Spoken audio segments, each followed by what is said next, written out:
आज की इस वीडियो में हम 10 फंडामेंटल फिलोसॉफिकल टर्म्स को समझेंगे, उनके प्रैक्टिकल एप्लीकेशंस डिस्कस करेंगे और जानेंगे उनके सपोर्टर्स और फर्दर रीडिंग के सोर्सेज भी।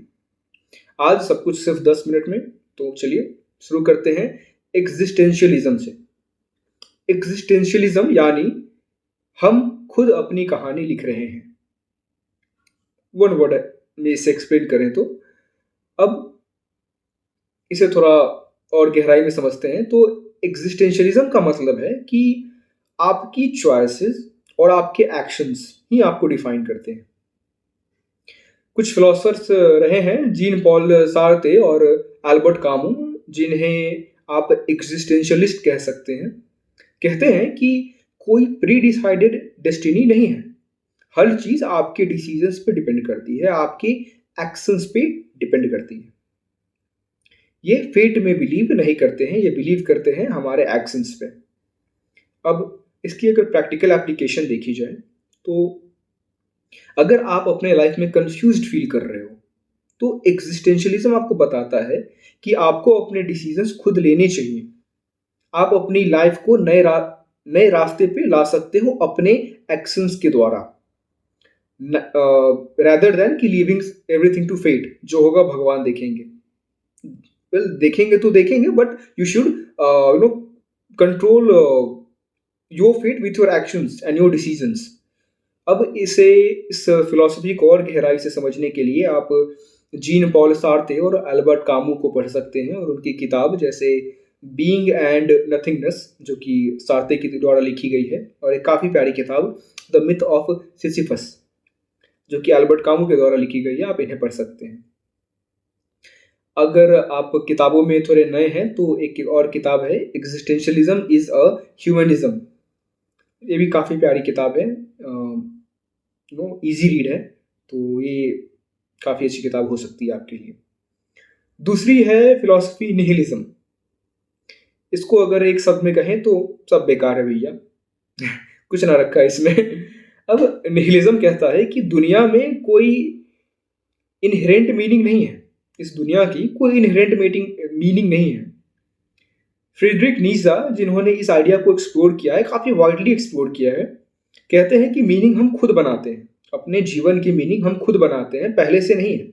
इसलिए अगर आप सोचते हो कि लाइफ का कोई पर्पस नहीं, तो ये भी एक तरह से फ्रीडम हो सकता है जो हम खुद क्रिएट कर रहे हैं। अब इसकी प्रैक्टिकल एप्लीकेशन को समझा जाए तो जब आप रियलाइज करते हो कि मीनिंग बाहर से नहीं आता, तो आप खुद अपनी लाइफ का पर्पस क्रिएट कर सकते हो। अब इस फिलॉसफी को और गहराई से समझने के लिए आप फ्रेडरिक नीजा की 10 स्पोक ज़राथुस्त्र और द विल टू पावर को पढ़ सकते हैं। और निहिलिज्म मॉडर्न फिलॉसफी में एक काफ़ी डाइवर्स पर्सपेक्टिव देती है, इस बात को हम हमेशा याद रखेंगे। और मैं सजेस्ट करूंगा कि आप 10 स्पोक ज़राथुस्त्र जरूर पढ़ें। ये काफ़ी अच्छी किताब है, काफ़ी अच्छी कहानी है, जिसके पीछे काफ़ी डीप फिलॉसफी छुपी हुई है। वेल, छुपी हुई तो नहीं है, वो काफ़ी उजागर है, पर आप पढ़ें जरूर। अब तीसरी फिलॉसफी की बात करें तो वो है एब्सर्डिज्म। ये मेरी फेवरेट है। इससे एक शब्द में कहें तो लाइफ एक मजाक है, एक जोक है। एब्सर्डिज्म, जिसे एल्बर्ट कामू ने डिफाइन किया, कहते हैं कि हम कांस्टेंट मीनिंग ढूंढते रहते हैं इस जीवन में, अपने जीवन में, पर यूनिवर्स में कोई इनहेरेंट मीनिंग नहीं है। लेकिन एक पैराडॉक्स है जिसे हम एब्सर्ड कहते हैं। आप एब्सर्ड से ही समझ पा रहे होंगे इस फिलॉसफी को। अब लेकिन सवाल यह उठता है कि लेकिन उसका सॉल्यूशन क्या है? वेल, इस एब्सर्डिटी को एक्सेप्ट करना इसका सॉल्यूशन है। एब्सर्डिटी एक्सेप्ट करें और अपनी जीवन का, अपने जिंदगी का मजा लें, जिंदगी के मजे लें अगर इसके प्रैक्टिकल एप्लीकेशन की बात की जाए तो अगर आप की लाइफ, आप अपनी लाइफ में एब्सर्डिटीज से परेशान हो तो उन्हें एक चैलेंज के रूप में लो और खुद को एंटरटेन करो। अल्बर्ट कामू की काफी अच्छी किताब है the myth of Sisyphus. The myth of Sisyphus, उसमें एक कोट है। कोट क्या है? एक सेकेंड, मुझे नोट्स देखने दो। आई एम सॉरी ओके, उसमें एक कोट है। वो कोट है, you must imagine Sisyphus happy. अब इसका मतलब क्या है भैया? उस किताब में सिसिफस जो एक रोमन कैरेक्टर होता है, जो गॉड से उसे उसे श्राप मिलता है, कर्स मिलता है, और गॉड्स ने उसे एक ऐसा श्राप दिया है कि आप एक पत्थर का एक गोला है जिसे आपको पहाड़ के ऊपर ले जाना है, और वो कभी पॉसिबल एक्चुअल में नहीं होता है उसे पहाड़ के ऊपर ले जाना, क्योंकि हमेशा वो कहीं ना कहीं गिर ही जाता है। अब शुरू में तो सिसिफस काफी मेहनत करता है, बार बार कोशिश कर रहा है, कर रहा है, कर रहा है। अंत में वो इंजॉय करने लगता है कि देखो भैया, अब यही है जीवन, मुझे यही करना है, तो क्यों ना मैं अपने इसी एब्सर्डिस्ट लाइफ साइकिल में मजे ढूंढ लूं। तो ये है एब्सर्डिज्म, कि खुद की कमियों में ही, या फिर खुद की जो एक एब्सर्डिटी आसपास है उसको एक्सेप्ट कर लेना और उसी में जिंदगी का मजा लेना। तो ये है एक एब्सर्डिस्ट थ्योरी, आप जरूर पढ़ें द मिथ ऑफ सिसिफस। वहां पे ये सवाल जब उठता है कि सिसिफस तो जरूर दुखी होगा, उसके जीवन में इतने कष्ट हैं, इतनी परेशानियां हैं, वो कभी वो पत्थर ऊपर नहीं ले जा सकता है। तो यहीं पे कामू कहते हैं कि you must imagine Sisyphus happy, वो एंजॉय कर रहा है, उसने अपने लाइफ की एब्सर्डिटी को एक्सेप्ट कर लिया है। तो अगर आप एब्सर्डिज्म में ज़्यादा गहरा जाना चाहते हैं तो द स्ट्रेंजर और द मिथ ऑफ सिसिफस पढ़ सकते हैं। अब अगले बुक किताब की बात की जाए, माफ़ कीजिएगा किताब नहीं, अगले कॉन्सेप्ट की बात की जाए, फिलोसफिकल कॉन्सेप्ट की, तो वो है सोलिपसिज्म। अब इसे एक शब्द में कहा जाए तो ये सवाल उठाती है कि क्या सिर्फ मैं ही एग्जिस्ट करता हूं? अब इसे थोड़ा और गहराई से समझते हैं। सोलिपिसिज्म का आइडिया यह है कि आप सिर्फ अपनी ही कॉन्शियसनेस को कंफर्म करते हो, मतलब शायद यह दुनिया सिर्फ आपके दिमाग का क्रिएशन है। अगेन ये सुनने में मुझे थोड़ा रैशनल तो नहीं लगा, पर है, वह फिलॉसफी है, दर्शन है, इसके पीछे जरूर कुछ ना कुछ हो है। तो यहाँ यही ये एक्चुअली क्वेश्चन उठाती है कि क्या यह दुनिया सिर्फ मेरे दिमाग का ही क्रिएशन है? अब इसके मॉडर्न एप्लीकेशन देखते हैं। इस आधुनिक जीवन में अगर हम अपने पर्सपेक्टिव से सब कुछ जज करते हैं, अब थोड़ा सोलिपिसिज्म सोचना, यानी दूसरों की रियलिटी को समझने का प्रयास करना हेल्पफुल हो सकता है। यहाँ आप, मुझे लगता है कि आप इस सॉल्यूशन पे ध्यान दें तो बेहतर होगा, कि आप सिर्फ खुद की पर्सपेक्टिव से चीज़ों का ना देखें, बल्कि बगल वाले के, दूसरे के पर्सपेक्टिव से भी आप इस चीज़ को देखें। तो मुझे लगता है कि ये काफ़ी मदद करेगी आपकी ह्यूमन रिलेशनशिप को मेंटेन करने में। अब इसके कुछ नोटेबल थिंग कर रहे हैं, जैसे समझें कि सोलिपिसिज्म ये मोर ऑफ स्केप्टिकल चैलेंज, ये फिलॉसफी से ज़्यादा एक स्केप्टिकल चैलेंज है। अब इसे पढ़ने के लिए हम कुछ, मुझे नोट्स देखना पड़ेगा, वो टर्मिनोलॉजी थी, हाँ, एपिस्टेमोलॉजी और नेचर ऑफ कॉन्शियसनेस को समझना पड़ेगा। इसके लिए आप द प्रॉब्लम्स ऑफ फिलॉसफी, जो कि बर्ट्रैंड रसल के द्वारा लिखी गई है, वो आप पढ़ सकते हैं। उसमें आपको इस पर्टिकुलर फिलॉसफी की थोड़ी समझ आपको आएगी। अब आते हैं पांचवें फिलॉसफी पर, वो है डिटर्मिनिज्म। हालांकि 10 मिनट तो यही हो चुके हैं, मैं एक्सप्लेन करने में लग गया, 10 मिनट में 10 फिलॉसफी तो नहीं हो पाएगी, पर ठीक है। चल खैर, अगले पे आते हैं, वो है डिटर्मिनिज्म। आपके चॉइसेस आपके नहीं हैं।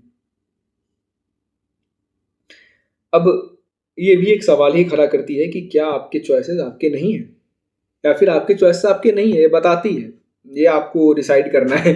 खैर, वेल, डिटर्मिनिज्म यह कहता है कि हमारे डिसीजंस पूरी तरह से प्री डिटरमाइंड होते हैं।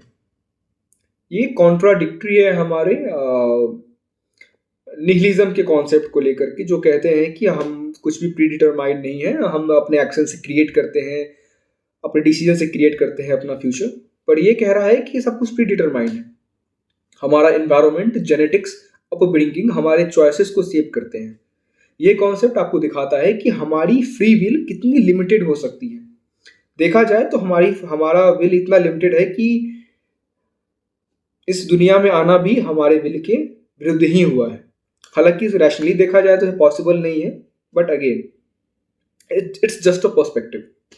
इस कॉन्सेप्ट को समझने के लिए हम दूसरों को ज़्यादा एम्पैथाइज कर सकते हैं और क्योंकि उनके डिसीजंस भी उनके पास्ट और सर्कमस्टेंसेस का नतीजा होते हैं। किसी को जज कर लेना से बेहतर होगा कि आप किसी के साथ एम्पैथाइज करें, ये समझते हुए, ये अपने दिमाग में रखते हुए कि उनके डिसीजंस भी किसी सर्कमस्टेंसेस का नतीजा हो सकते हैं।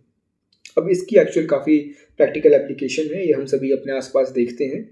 कोई बुरी नौकरी में फंसा है, हम लोग तो शुरू में हंस लेते हैं कि अरे यार ये इस नौकरी में क्यों फंसा है, बट जरूर उसके पीछे कुछ ना कुछ सर्कमस्टेंसेस होंगे।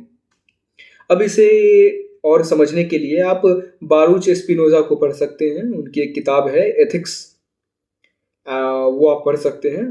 उसमें काफ़ी अच्छे से इस फिलॉसफी को समझाया गया है। एक और किताब है फ्रीडम इवॉल्व्स, जो कि या डेनियल सी डेनेट के द्वारा लिखी गई है, वो भी आप पढ़ सकते हैं। वो मॉडर्न डिटर्मिनिज्म पे लिखी गई है। अब आते हैं अगले फिलोसफिकल टर्मिनोलॉजी वो है यूटिलिटेरियनिज्म, जिसका कहने का मतलब है सबसे बड़ी भलाई। एक शब्द में समझ नहीं आया होगा, मैं समझ सकता हूँ। अब यूटिलिटेरियनिज्म को कहते हैं कि कोई भी एक्शन तभी सही है जब वो मैक्सिमम लोगों के लिए मैक्सिमम भलाई लाता है। जेरेमी बेंथम और जॉन स्टुअर्ट मिल इस फिलॉसफी के मेजर प्रोपोनेंट्स हैं, जिन्होंने इस फिलॉसफी को काफ़ी आगे बढ़ाया है। इसके प्रैक्टिकल एप्लीकेशन की बात की जाए तो अगर आप कोई डिसीजन ले रहे हो तो सोचिए डिसीजन लेने से पहले, क्या यह डिसीजन सबसे ज़्यादा लोगों को बेनिफिट करेगा? क्या एक डिसीजन हमारा मास लेवल पे बेनिफिशियल होगा सभी के लिए? क्या आपके सोशल और एथिकल चॉइसेस को एक क्लियर डायरेक्शन दे सकता है? यह सवाल करना है आपको हर एक डिसीजन लेने से पहले। अब ये नहीं कि पानी पीने जा रहे हैं भैया इससे पहले सोच लें, ऐसा नहीं करना है। आपको रैशनैलिटी से डिसीजन जब लेना हो तब की बात है ये। इसके अगर आप इस फिलॉसफी के बारे में और पढ़ना चाहते हैं तो आप जेरेमी बेंथम और जॉन स्टुअर्ट मिल को पढ़ सकते हैं। एक किताब है जॉन स्टुअर्ट मिल की यूटिलिटेरियनिज्म, आप वो पढ़ सकते हैं। वो एक इंट्रोडक्शन, एक और किताब है introduction to principles of morals and legislation, जो कि बेंथम के द्वारा लिखी गई है, आप वो भी पढ़ सकते हैं। अगली फिलॉसफी है डुअलिज्म की, जो यह क्वेश्चन उठाती है, क्वेश्चन एक्चुअली बताती है माइंड वर्सेस बॉडी। डुअलिज्म एक काफी प्रसिद्ध सिद्धांत है जो कि रेने देकार्त के द्वारा दिया गया है। उनका कहना है कि माइंड और बॉडी दो अलग अलग चीजें हैं। आप सिर्फ एक फिजिकल बीइंग नहीं हो, आपकी कॉन्शियसनेस भी एक अलग लेवल पे एग्जिस्ट करती है। अब इसी का एक उल्टा है हमारे भारत दर्शन में, जिसे कहा जाता है अद्वैत वेदांत, जो कि आदि शंकराचार्य के द्वारा लाया गया था। खैर वो फिर एक अलग फिलॉसफी है। अब इसकी प्रैक्टिकल एप्लीकेशन देखी जाए तो यह है कि आज की साइकोलॉजी और एआई की डिस्कशंस में हम काफ़ी रिलेवेंट है ये सब। अब सोचिए कि अगर हमारी सोच और फिजिकल एग्जिस्टेंस अलग है तो हम अपने इमोशंस और डिसीजंस को कैसे बेटर समझ सकते हैं? ये भी एक सवाल ही है, इसका उत्तर आपको खुद ही ढूंढना पड़ेगा या फिर आपको और थोड़ा पढ़ना पड़ेगा। हालांकि इस फिलॉसफी के बारे में मैंने ज़्यादा पढ़ा नहीं है, इस वजह से मैं इसे और बेहतर तरीके से शायद एक्सप्लेन ना कर पाऊँ। अब इसके कुछ काफ़ी फिलोसफर पायोनियर फिलोसफर रहे हैं, रेने डेकार्ट, आप उनकी किताब मेडिटेशंस ऑन फर्स्ट फिलोसफी पढ़ सकते हैं। ये किताब मैंने पढ़ी नहीं है अभी, इस वजह से मैं बता नहीं सकता कैसी किताब है। बट खैर आप पढ़ें, अगर आपको अच्छा लगे तो। डुअलिज्म का कॉन्सेप्ट पे काफ़ी क्लियर अंडरस्टैंडिंग देती है। अब है अगली फिलॉसफी हेडोनिज्म। देखिए भैया मेरे वीडियोज रहेंगे थोड़े कैजुअल से, क्योंकि मेरे पास विजुअल्स है नहीं, तो बस मैं ही रहूँगा जो कुछ फिलॉसफी को, फिलोसफिकल टर्म्स को और फिलोसफर्स को समझाता रहूँगा। क्योंकि देखिए मैं भी पढ़ रहा हूँ और मुझे ये एक ऐसा सब्जेक्ट है जो कि मुझे काफ़ी पसंद है, मुझे मज़ा आता है पढ़ने में। तो जब मैं पढ़ रहा हूँ तो मैं सोचा क्यों ना आप लोगों के साथ भी शेयर कर दूँ। हो सकता है अभी कोई ना देखे, हो सकता है कि बाद में सिर्फ मैं ही इसे देख रहा हूँ खुद की वीडियोस बट ठीक है, ये बात की बात है। ऐसा समझिए कि ऐसा मैं समझता हूँ कि मेरी प्रैक्टिस हो रही है कि मैं जो जिस कॉन्सेप्ट्स को मैंने समझा अब उसी कॉन्सेप्ट को मैं दूसरों को समझा रहा हूँ, तो टेक्निकली प्रैक्टिस खैर अगला फिलॉसफी है हेडोनिज्म। ये भी काफ़ी प्यारी फिलॉसफी है। भैया मस्ती लो, टेंशन मत लो, मस्ती करो, चिंता वाली कोई बात है नहीं। I am sorry. हेडोनिज्म कहता है कि लाइफ का अल्टीमेट गोल प्लेजर और खुशी है, लेकिन एक बैलेंस जरूरी है। एक भारतीय फिलॉसफी है जिसे कहा जाता है चारवाक दर्शन। वो भी इससे थोड़ी बहुत या फिर रिलेटेड है। वो भी प्लेजर पे और अपने खुश रहने पे फोकस करती है, मेटेरियलिस्टिक लाइफ पे फोकस करती है, बट विथ बैलेंस। अब ये नहीं कि आप कुछ भी करो, but with a balance. Hedonism भी कुछ वैसा ही है, लेकिन यहाँ एक और चीज ये बताते हैं कि excessive pleasure can sometime lead to long term issues, जो कि excess of anything is can be dangerous. ये तो बेसिक चीज है। अब अपने लाइफ में इसके प्रैक्टिकल एप्लीकेशन को समझें तो हम अपने लाइफ में छोटी छोटी खुशियों को अप्रिशिएट करना चाहिए हमें, पर रिस्पॉन्सिबिलिटीज को भी नजरअंदाज नहीं करना चाहिए। मतलब अगेन, आप मस्ती करो, चिंता मत करो, बट आपकी जो रिस्पॉन्सिबिलिटीज है उन्हें भी निभाते चलो। चिंता वाली कोई बात है नहीं भैया, ये काफी अच्छी चीज है। मस्ती करो, चिंता वाली कोई बात नहीं है, हो रहा है जो होना होगा हो जाएगा। अब हेडोनिज्म के कुछ फिलोसफर्स की बात की जाए तो वो है, सबसे पहला नाम आएगा मेरे दिमाग में एपिक्यूरियस। इनकी फिलॉसफी काफ़ी एसोसिएटेड रही है हेडोनिस्टिक फिलॉसफी से। ऑल्दो इनके व्यूज़ सस्टेनेबल प्लेजर पे ज़्यादा थे, पर आप हेडोनिस्टिक फिलॉसफी की काफ़ी अच्छी झलक पा सकते हैं इनके किताब द आर्ट ऑफ हैप्पीनेस से। हालांकि एक ग्रीक इंस्पायर्ड इंटरप्रिटेशन है जो कि एंशियंट ग्रीक फिलॉसफी से ली गई है। अब अगली फिलॉसफी है, मुझे नोट्स देखना पड़ेगा। हाँ, अगली फिलॉसफी है द सोक्रेटिक मेथड।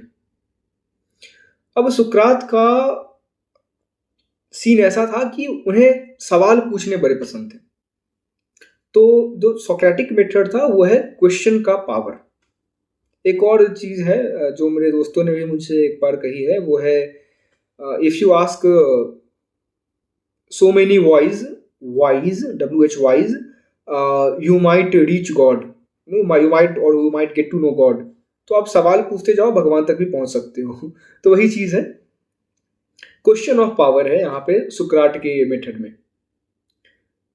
अब सुकरात ने हमेशा कहा कि आई नो नथिंग। उनके अंदर एक एक्सेप्टेंस था कि मुझे पता है कि मुझे कुछ नहीं पता। अब सुकरात का जो मेथड था वो फोकस करता है asking questions, communicating, debating rather than providing answers. ये अप्रोच हमारी क्रिटिकल थिंकिंग और सेल्फ रिफ्लेक्शन में काफ़ी मदद करती है। उनके एक शिष्य थे, उन्होंने हालांकि खुद तो कोई किताबें नहीं लिखी, वो बिलीव करते थे कम्युनिकेशन पे और डिबेट्स पे।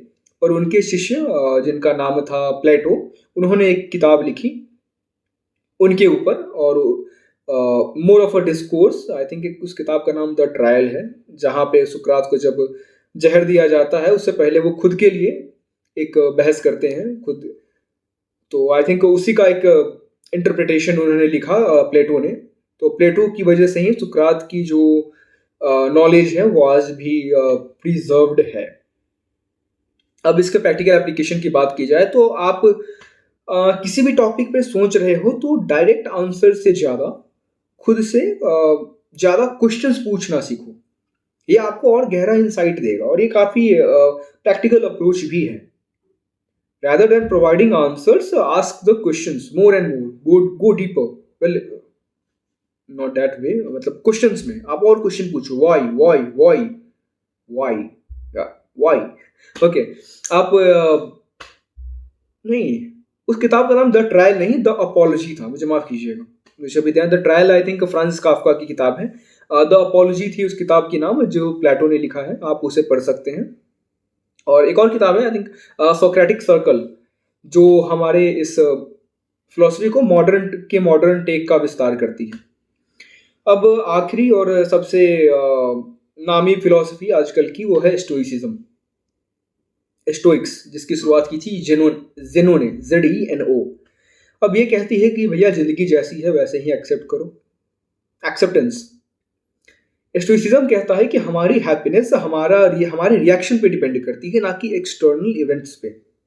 We can control our action, we can not control external events. Marcus Aurelius, Seneca, Epictetus जैसे स्टोइक फिलोसफर्स हमें ये सिखाते हैं कि अपने इमोशंस को कंट्रोल करके हम सिचुएशंस को पीसफुली फेस कर सकते हैं। ये वर्च्यू पे काफी फोकस करती है और एक्शंस पे। एक्शंस और वर्च्यू ये कोर कॉन्सेप्ट है स्टोइसिज्म का। अब इसकी प्रैक्टिकल एप्लीकेशन देखी जाए तो सच बताऊं तो ये एक ऐसा फिलोसफी है जिसकी काफी अच्छी प्रैक्टिकल रिलेवेंस है। अब समझिए कि आपकी ज़िंदगी स्ट्रेसफुल है, जो कि होगी ही। स्टोइक बन के सोचना चाहिए हमें अब हमारे अपने डिसीजंस के बारे में, हमारे लाइफ के बारे में। जैसे मैं इन चीज़ों पर मेरे समझ सपोज कीजिए कि मेरे जीवन में कुछ दुख है, जो कि है। अब मैं स्टोइक बन के कैसे सोच सकता हूँ, अपने दुख को कैसे हैंडल कर सकता हूँ।